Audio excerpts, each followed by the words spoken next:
Local news for Friday the 15th of December.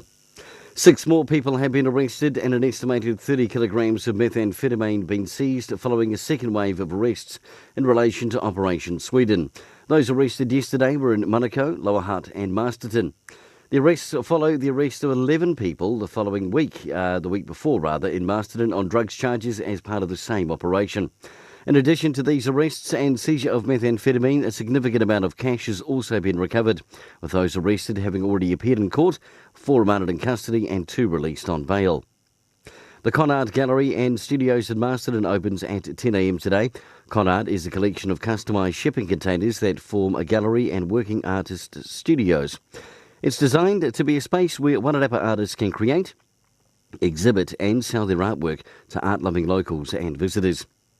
And finally in sport, 2 great results locally yesterday. Sid Tatana has taken out the New Zealand 2017 Charles Monroe Rugby Volunteer of the Year Award at the New Zealand Rugby Awards in Auckland.